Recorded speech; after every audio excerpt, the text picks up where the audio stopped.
Assalamualaikum warahmatullahi wabarakatuh. Bismillah, alhamdulillah, wassalatu wassalamu ala rasulillah Sayyidina Muhammad bin Abdillah wa ala alihi wa sahbihi wa mawalah. Wala hawla wala quwwata illa billah. Bismillah, masyaallah, la yasuqul khaira illallah. Bismillah, masyaallah, la yasburu su'a illallah. Bismillah, masyaallah, ma kana min ni'matin faminallah. Bismillah, masyaallah, la hawla wala quwwata illa billah. Yang kami takdimi, yang kami hormati para habaib, wabil khusus Al-Habib Muhammad Atha'illah Al-Kaf,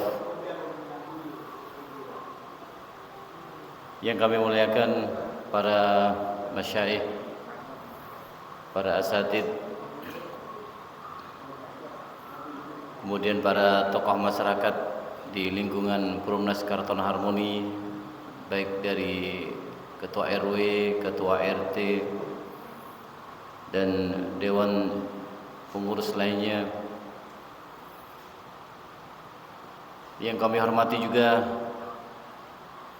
para pengurus Dewan Takmir Masjid Nur Ukhuwah.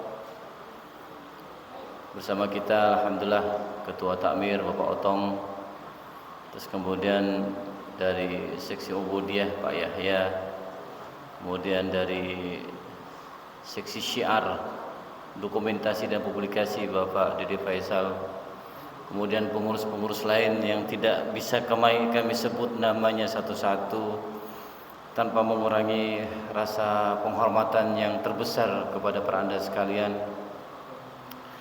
Alhamdulillah, di malam hari ini ya, para bapak, para ibu, adik-adik sekalian, dan juga pendengar bagi Allah Subhanahu wa taala. Alhamdulillah, di malam hari ini kita bersyukur kehadirat Allah Subhanahu wa taala, karena di malam yang cerah ini kita diberikan oleh Allah nikmat iman dan Islam. Karena iman Islam ini menjadikan kita meyakini bahwa ketika kita hadir di majelis seperti ini, seperti beberapa ulama sudah mengatakan, keutamaannya lebih bagus daripada kita melaksanakan 1000 sholat, 1000 ibadah. Duduk sebentar saja di majelis seperti ini lebih utama daripada kita menyambangi 1000 orang sakit. Dan duduk sebentar saja dalam majelis ilmu itu lebih utama dari kita juga mengantar jenazah hingga ke liang lahat. Maka sungguh beruntung bagi kita semua yang diberikan oleh Allah ilmu yang memahami iman dan Islam, yang meyakini bahwa dengan ilmu, dengan majelis seperti ini insyaallah akan membawa pengaruh baik dalam kehidupan kita sehari-hari. Alhamdulillah. Kemudian kedua, salawat dan salam kita haturkan ke hadirat Nabi besar Muhammad sallallahu alaihi wasallam. Nabi kita, Nabi yang kita harapkan syafaatnya, Nabi yang selalu mengatakan bahwa hukum mencari ilmu adalah faridatun ala kulli muslim. Mencari ilmu itu adalah hukum wajib yang tidak bisa ditawar. Maka selama akal sehat alhamdulillah bersama kita, maka tidak ada kemudahan-kemudahan untuk tidak mencari ilmu. Karena sekarang di zaman yang serba teknologi, semestinya kita bisa menggunakan sebaik mungkin fasilitas-fasilitas yang sudah menjadi kemudahan bagi kita semua. Karena kalaupun kita tidak mampu untuk duduk, untuk hadir di majelis karena kesibukan yang memang tidak bisa ditinggal, karena mencari nafkah itu juga hukumnya wajib. Misalkan pas masuk malam misalkan, Sip malam tidak bisa, tapi masih ada waktu longgar, santai sejenak, maka kita pakai HP, misalkan sambil pakai handset, dengerin majelis, dengerin tausiah. Banyak yang kita bisa ambil manfaatnya dari teknologi. Walaupun yang kita paham, teknologi itu ibaratnya kayak pisau. Jadi pisau nanti mau diapain? Pisau ini digunakan untuk membunuh orang atau memotong ikan. Itulah teknologi atau HP yang kita pegang sehari-hari. Karena HP itu tidak menjamin. Walaupun anak di dalam kamar terus, itu perlu diawasi juga itu. Memang bagus tidak keluar rumah, tidak berkawan dengan teman-temannya, memang oke lah menjaga agar tidak salah pergaulan. Tapi ternyata HP pun walaupun di dalam rumah, tapi kalau tontonannya tontonan yang tidak wajar, maka itu juga akan berbahaya. Maka tetap sebagai orang tua, kewajiban kita adalah mengawasi anak-anak kita dalam bermain HP. Tapi itu kalau kita ngambil sisi negatifnya. Kalau sisi positifnya banyak, maka kita bisa mengambil yang jelas. Misalkan kita ngaji, jelas ustadznya siapa, jelas keilmuannya bagaimana, jelas rujukannya dia siapa, maka ambil manfaat di situ. Tapi kalau misalnya ini ustadz siapa, dari mana, ajarannya kok ada sedikit aneh misalkan, maka tidak perlu. Karena ustadz-ustadz yang lain banyak yang bisa kita tonton terus, seperti Habib Taufik, Habib Segaf misalkan. Terus kemudian ada Buya Yahya, ada Ustadz Andi Hidayat, ada Ustadz Abdul Somad dan sebagainya. Monggo, itu bisa kita ambil manfaatnya. Karena di kemajuan ini, di media ini, beliau alhamdulillah selalu mengisi, dan itu adalah cara dakwah kita yang kita dapatkan manfaat. Karena setiap apa yang ada itu semuanya mengandung min plus. Minnya jangan diambil, tapi plusnya kita ambil. Baik para hadirin bagi Allah Subhanahu wa taala, di malam hari ini kita berada di akhir ya, sudah mendekati akhir dari bulan Jumadil Ula. Jumadil Ula merupakan bulan Jumud. Jumud itu artinya beku, karena kebetulan pada saat ini di Mekah atau di Saudi secara umum atau di Arab, mereka sekarang sudah memasuki musim dingin. Maka ketika pada bulan Jumadil Ula ini atau Jumadil Saniyah juga, jadi mereka ini menamakan bulan tersebut dengan Syaiban. Syaiban itu artinya uban. Jadi uban putih kan begitu ya. Kalau di Jumadil Saniyah itu sama juga dinamakan sebagai milih. Milih itu artinya garam. Sebab banyak salju yang berserakan atau bertaburan ya. Jadi lingkungan suasana di sana banyak salju turun sehingga putih kan begitu. Itu yang mengatakan uban. Kan uban warna putih atau garam warna putih. Jadi banyak di jalan-jalan salju itu sudah mulai turun. Membuat di Arab menjadi negara dingin. Karena di Arab musimnya tidak sama dengan Indonesia. Indonesia cuma dua, kalau nggak musim hujan ya musim panas. Tapi kalau di Arab ada musim semi, makanya namanya Rabiul Awal, Rabiul Tsani kan gitu.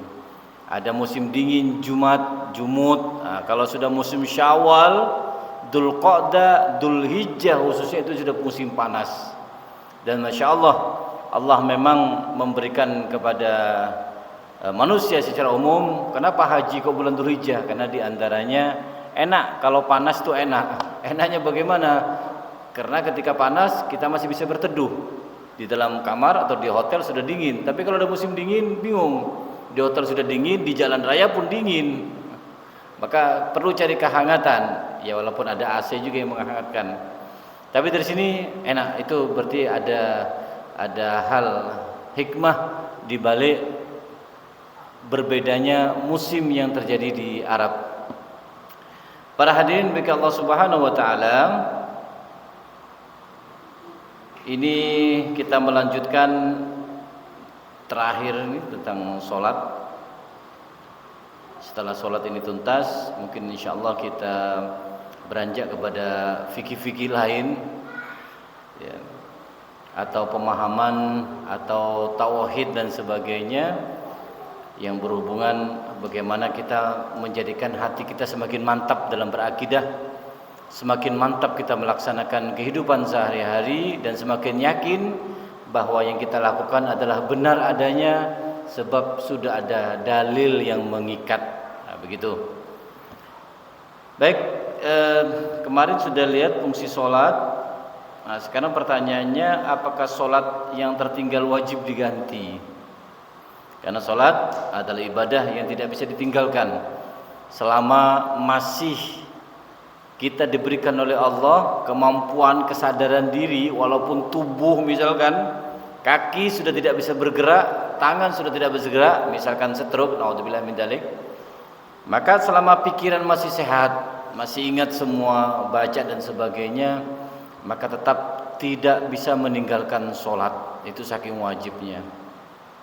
Bahkan posisi apapun, termasuk orang ketika misalkan dia mendapatkan perban, infus, kemudian dia tidak bisa menahan pipis, kemudian kemaluannya menggunakan selang supaya kencingnya enak masuk ke dalam satu wadah, ternyata pun tetap Allah memberikan kewajiban. Jadi apapun penghalangnya, najiskah, terus kemudian kita nggak punya hadas, gimana kita berwudu? Wong kita ini dalam keadaan suntikan infus, dan kemudian apalagi diantaranya nafas oksigen menempel, nggak bisa kita lepas. Ternyata Allah Subhanahu Wa Taala tetap memberikan kemudahan hal itu, dan ini dibahas ada di Basul Masail yang dibuat oleh Pondok Sidogiri. Jadi pertanyaannya seperti ini. Pertanyaannya, oke, bagaimana katanya kalau misalkan orang mau sholat, tapi ternyata badannya penuh dengan najis dan dirinya tidak bisa meninggalkan kalaupun wudhu, jadi kencingnya masih berceceran, tidak bisa lepas dari selang. Selang itu kan sudah bersentuhan dengan najis. Terus kemudian bagaimana caranya juga, karena kita ini tidak bisa menghadap kiblat, misalkan kebetulan ranjangnya menghadap ke sana, terus gimana kita mau sholat? Jadi ada 3 hal yang menjadi kendala, dan ini tidak bisa menjadi penghalang bagi sholat. Tetap wajib melaksanakan sholat apapun itu. Kendalanya biasanya yang dialami oleh pasien di rumah sakit, yang pertama ya karena dia tidak bisa berwudu, karena kanan kiri sudah penuh suntikan. Kalau kita melepaskan bagaimana? Penuh dengan infus, terus kemudian penuh dengan jarum misalkan, atau ada tabung ini yang nggak bisa kita lepas. Terus kemudian yang kedua, bagaimana kalau badan kita ini sudah penuh, karena penuh dengan jarum, ketika dicabut hanya beberapa darah berciprat atau mengenai baju kita, itu kan najis. Terus yang ketiga, bagaimana ketika kita ini nggak bisa menghadap kiblat? Maka dijawab di dalam Basul Masail yang ditulis oleh Pondok Pesantren Sidogiri. Memang disampaikan oleh buku ini, memang kewajiban dalam mazhab Imam Syafi'i, kewajiban apapun tidak bisa ditinggalkan dalam keadaan kewajiban sholat, maksudnya tidak bisa ditinggalkan apapun keadaannya. Maka Imam Syafi'i ngasih penawaran, ketika kita tidak mampu, tidak bisa meninggalkan najis, ya, atau kita tidak bisa walaupun berhadas pun kencing kita masih keluar misalkan, atau kita punya BAB karena kita menggunakan pampers misalkan, sedangkan di pampers ini sudah penuh dengan kotoran, atau sebagaimana caranya? Maka di sini disampaikan caranya. Yang pertama ialah dengan cara sholat lihurmatil waqti, sholat menghormat waktu. Jadi sholat menghormat waktu ini tanpa wudu. Anda menghadap ketika duduk, misalkan masih bisa diusahakan menghadap kiblat, ranjangnya walaupun menghadap ke sana, terus kita menghadap kiblat. Sholat dihormati waktu semampu kita. Kita sambil duduk Allahu Akbar, kemudian kaki tetap sambil kalau bisa duduk ini ya. Terus kemudian kaki misalkan menggelantung, ya, kita duduk di atas kasur. Sholat sunatan li hormatil waqti, sholat sunatan li hormatil waqti, misalkan Apa? Misalkan duhur, ya kita pakai 4 rakaat. Ya asar dan sebagainya. Maka sholat Allahumma 4 rakaat, Allahu Akbar seperti biasa. Ketika baca Fatihah, ya kita baca apa namanya? Baca penting saja, wajibnya saja. Ruku begini, sami Allahu liman hamidah. Ketika sujud agak nunduan sedikit. Dari ruku. Nah, ini namanya sholat dalam waktu. Maka ada 2 pendapat. Yang pertama, ketika kita selesai, setiap duhur masuk kita sholat, asar waktu-waktu kita sholat, namanya dihormati waktu, karena menghormati waktu. Terus bagaimana kemudian setelah sembuh? Maka setelah sembuh di sini dikasih 2 penawaran. Kalau memang masih bisa dan alhamdulillah tubuh sudah dikembalikan oleh Allah dalam keadaan sehat, maka wajib tetap mengqodoknya. Berapa hari sakit? Seminggu, maka seminggu kita qodok. Duhur ya satu-satu kalau nggak capek. Ya kalau mau langsung seminggu habis duhur, salat duhur lagi 7 kali berikutnya, ya monggo kalau kuat. Tapi kalau enggak diqodok aja pas santai, karena duhur tidak harus duhur. Anda mengqodok duhur di waktu subuh pun boleh. Salat duhur qodokan di waktu asar pun bisa. Karena qodok itu kapanpun, ya tidak terbatas oleh waktu. Tapi ternyata ada juga yang memperbolehkan boleh saja, tidak perlu diqodok. Ada juga yang ulama begitu. Ya, tapi referensinya di bawah ini. Saya belum baca referensi semua, panjang. Tapi yang disampaikan di sini untuk salat dihormatil waqti ini boleh, ya. Karena memang tidak bisa ditinggal. Mestinya dengan sakit, mestinya kita tambah ingat mati. Bukan dengan sakit malah kita santai, nggak apa-apa, udur. Malah dengan sakit kita harus siap-siap, karena bisa jadi dengan sakit itu maka itulah sakit yang terakhir, karena setelah itu dipanggil oleh Allah Subhanahu wa taala atau sampai kepada ajal. Oke, jadi yang pertama sudah jelas. Yang pertama kalau mampu silahkan diqodok, tapi kalau tidak mampu maka ulama di sini di dalam buku ini mengatakan tidak perlu. Kalau memang tidak mampu lagi, karena dianggap hurmatil waqt ini, hormati waktu sudah cukup.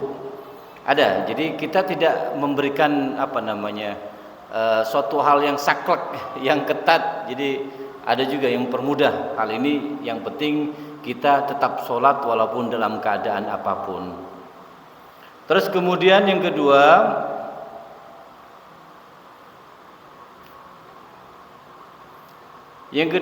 adalah kewajiban, ya, kewajiban suci dari najis. Terus bagaimana ketika kita kan harus bersuci dulu.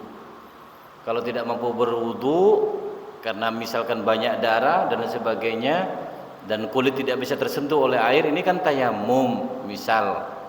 Tapi ternyata ada juga pendapat yang kedua,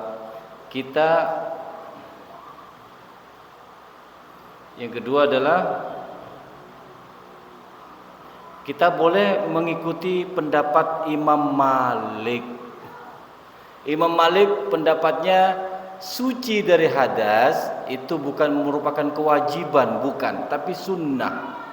Kalau Imam Syafi'i tetap menggunakan untuk sholat maka suci dari semuanya, suci dari hadas, suci dari tempat, suci dari pakaian.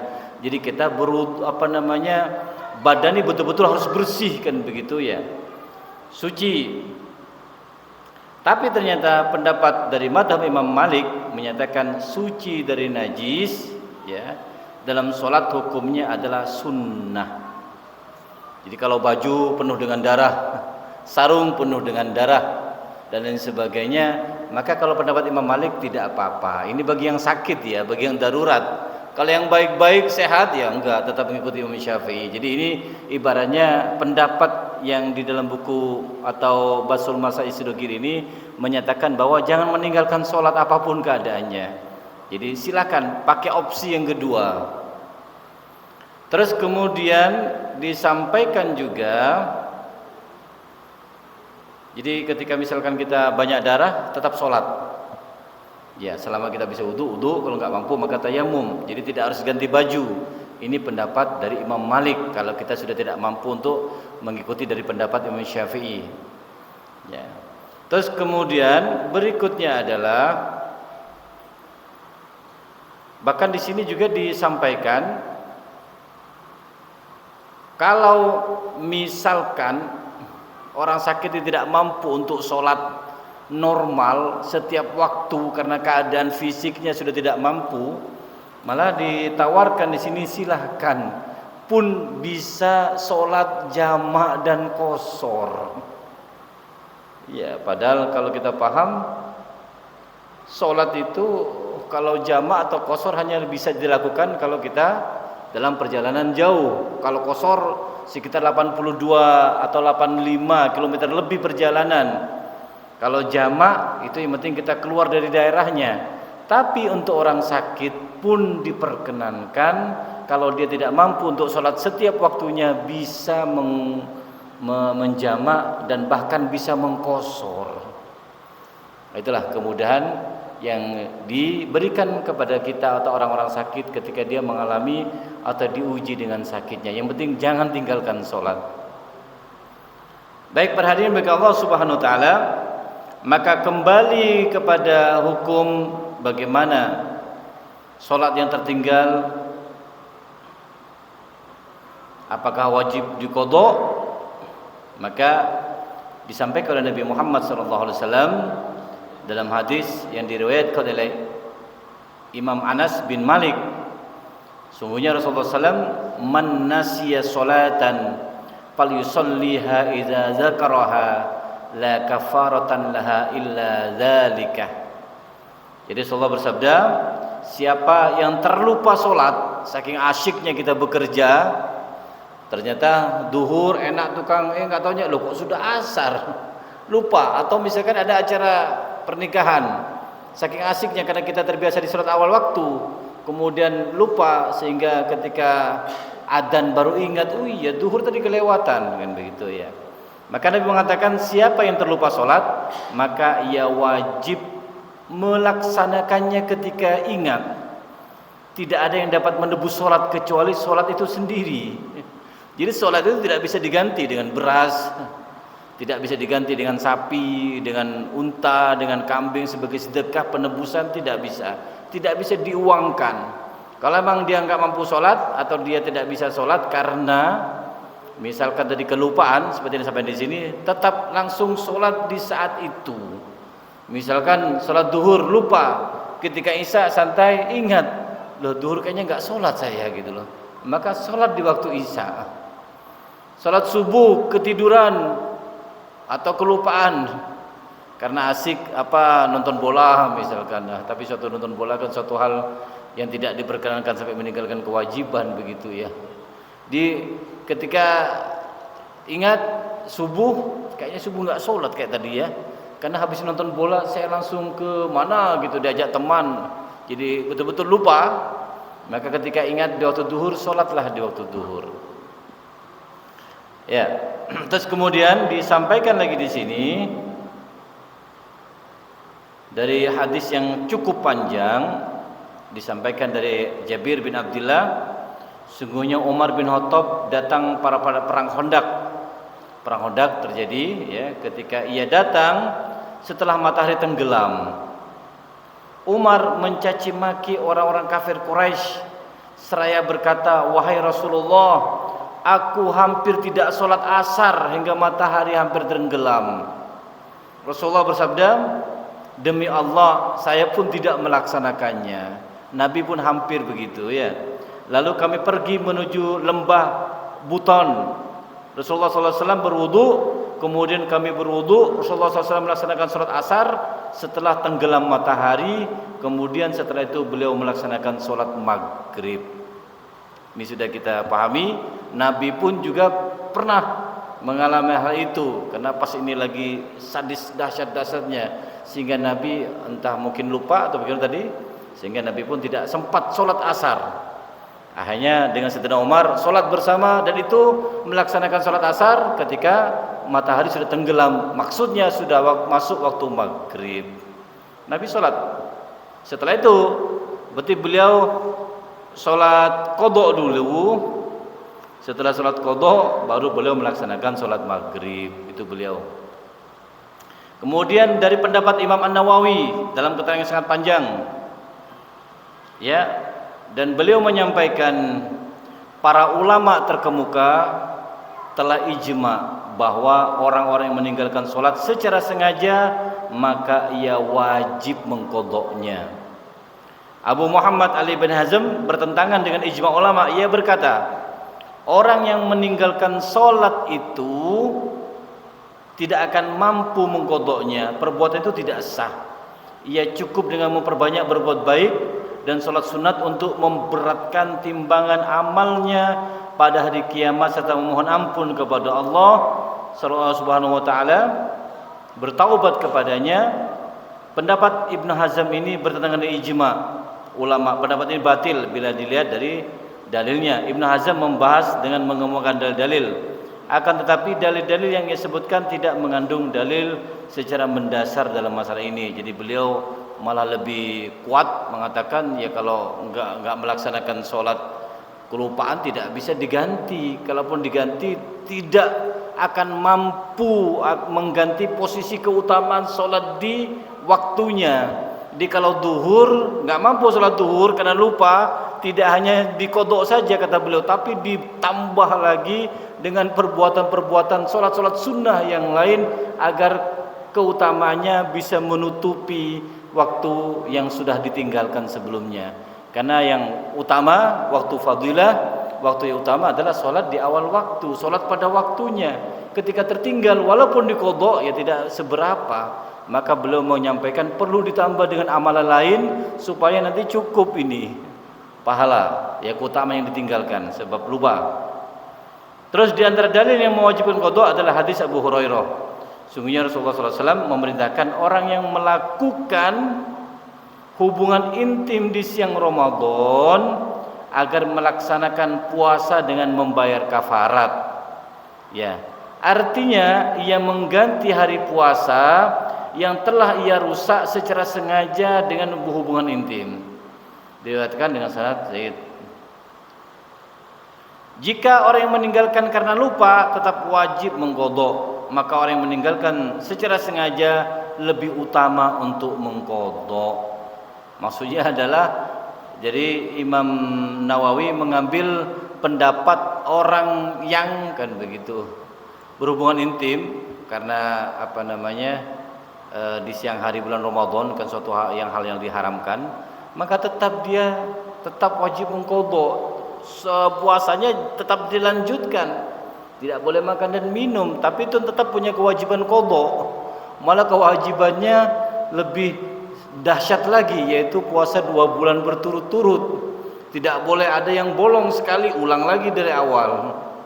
Kurang 1 hari, misalkan 2 bulan di akhir, kemudian dia tidak mampu ada hal apa, maka ketika tidak mencukupi 2 bulan wajib ngulang lagi. Berat. Nah ini yang jadikan dalil orang puasa Ramadan saja tetap wajib mengqadha. Ini juga sholat juga seperti itu, wajib mengqadhanya. Orang yang lupa saja wajib, sedangkan yang orang meninggalkan secara sengaja maka lebih utama untuk mengqadhanya. Misalkan kita malas tidak sholat, terus kemudian suatu ketika karena sudah hidayah sudah muncul, ya sudah hanya sholat lagi misalkan.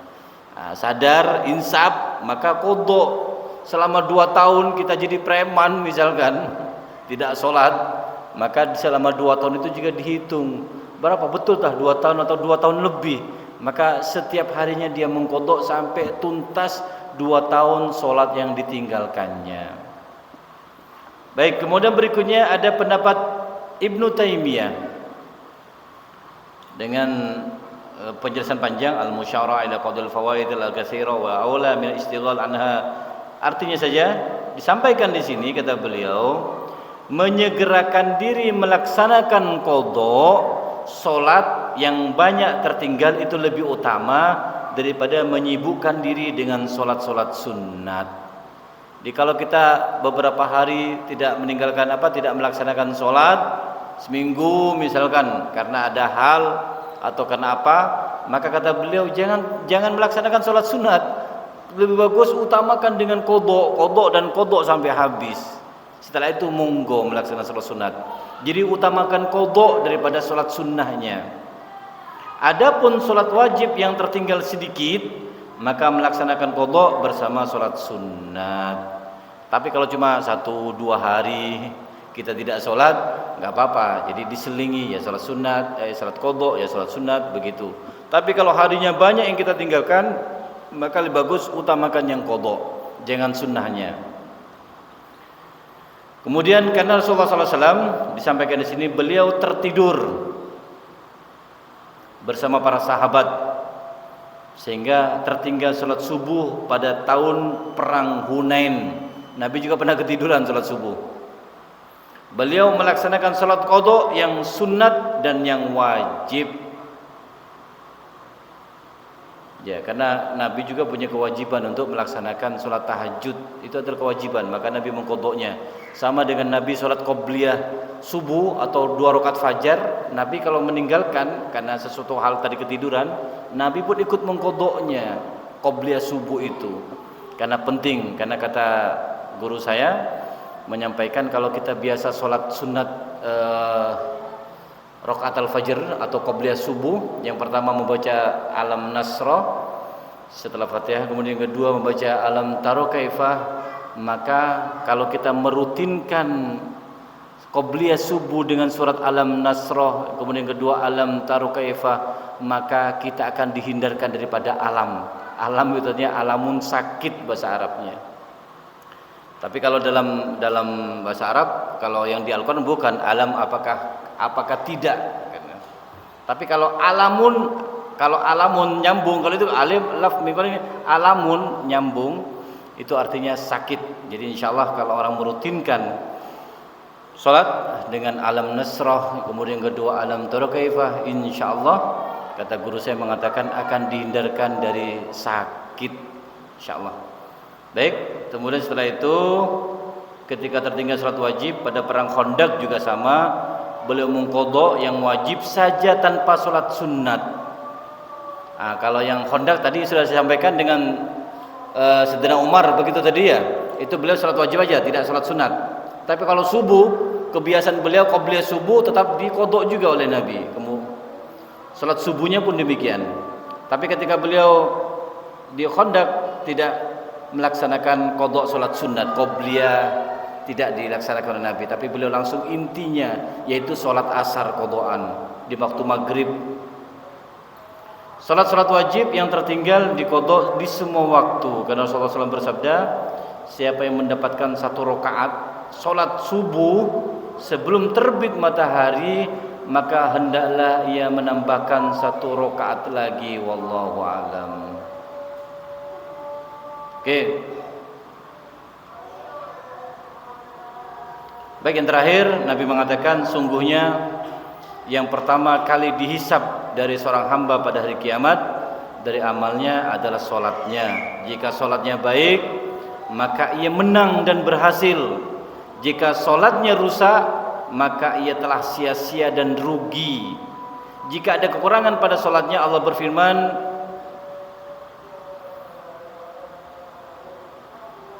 Allah perhatikanlah apakah hambaku itu melaksanakan sholat sunat, maka disempurnakan kekurangan itu. Ya, ini sudah jelas kepada kita semua bahwa qadha tidak ada tawaran. Kalaupun kita tidak bisa karena sakit, tadi sudah ada jawaban dari Basul Masail di Sidogiri. Terus kemudian kalau misalkan kita di akhirat kelak, yang ditanya pertama adalah sholat. Kalau sholat kita wajib kita bagus, langsung masuk surga.